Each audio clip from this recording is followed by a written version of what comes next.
नमस्कार मंडळी, आपल्याला सगळ्याला माहिती आहे की आपल्या आरोग्याचा समतोल राखण्यासाठी आपल्या आहारामध्ये सगळ्या चवीच्या भाज्या असल्या पाहिजेत। जसं की आंबट, तिखट, तुरट, गोड, कडू या सगळ्या चवीच्या भाज्या किंवा कोणतेही पदार्थ असायला हवेत। यानं काय होतं की आपलं खाल्लेलं अन्न या सगळ्या चवीमुळे पचलं जातं। सगळे चवीचे पदार्थ आपण खाल्ले गेले पाहिजेत।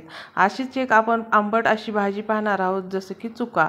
चुका शक्यतो कोणी आंबट आहे म्हणून खात नाही, पण चुक्यामुळे आपल्या शरीरात काही विषारी घटक तयार होतात। तो चुका खाल्ल्यामुळे नाहीसे होण्यास मदत होते, कारण त्या आंबटपणामुळे।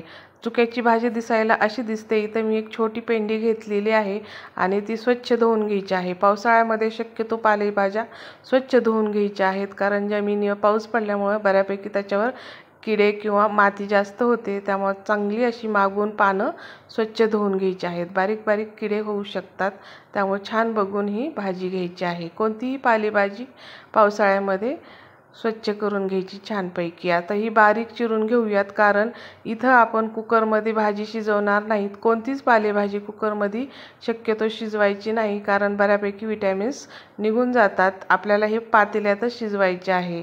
अशी भाजी बारीक केल्यामुळे पटकन शिजली जाते, किंवा अशी छोटी स्टीलची कढई वापरायची, इतर मेटलचा वापर करायचा। आता आपल्याला भाजी बुडेल इतपतच पाणी टाकायचे, जास्त पण पाणी टाकायचं नाही, कारण परत व्यवस्थित हटली जात नाही। मग पाणी आपल्याला बाजूला करावं लागतं। पण पाण्यातच बऱ्यापैकी विटॅमिन्स असतात, त्यामुळे पाण्याचा छान वापर इथं करायचा आहे। जास्तही घ्यायचं नाही आणि कमीही घ्यायचं नाही। आता ही भाजी आंबट असते, त्याच्यामुळे थोडी ॲसिडिटीचा त्रास होऊ शकतो। त्यामुळे इतर डाळी घेण्यापेक्षा मुगाची डाळ घ्या। एक अर्धी वाटी मुगाची डाळ थोडीशी धुवून घेतलेली आहे आणि शिजतानाच थोडी हळद टाकायची, कारण ही भाजी शिजल्यावर थोडासा कलर वेगळा येतो। हळदीमुळे छान कलर येतो याला। आणि असं शिजवून घ्यायचे आहे। जोपर्यंत त्यातली मुगाची डाळ शिजत नाही तोपर्यंत ही भाजी शिजवायची। आणि मुगाची डाळ शिजल्यानंतरच खाली उतरायचं आहे, कारण छान त्याच्यामध्ये मुगाच्या डाळीचं असं पातळसर पेस्ट तयार होतं आणि आपल्या भाजीला छान घट्टसरपणा येतो। त्यामुळे मुगाची डाळ जिथपर्यंत शिजते तिथपर्यंत ही भाजी शिजवायची आणि झाकायचं नाही, असंच शिजवून घ्यायचं आहे। आणि आता लगेचच मीठ पण टाकून घेऊयात।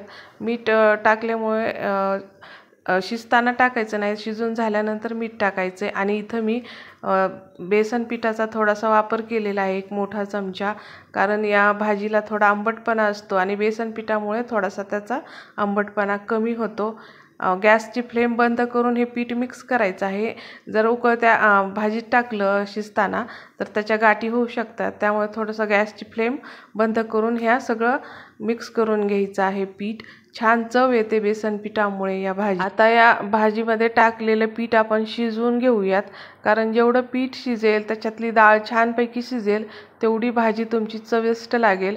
आणि एक करायचं आहे की पाणी आपण जेवढं शिजताना टाकलंय त्याच्यातलं पाणी जर तुम्हाला वाटत असेल आंबट होतंय खूपच, तर थोडंसं काढू शकता, पण शक्यतो पाणी काढू नका, कारण त्या आंबट पाण्यामध्येच भरपूर असे विटॅमिन्स असतात। आता पीठ टाकल्यानंतर कूट पण टाकायचं आहे, 2 चमचे कूट टाकायचं आहे। जास्त कूट बारीक करायचं नाही आणि मोठंही ठेवायचं नाही, कुटाची भरड टाकायची आहे।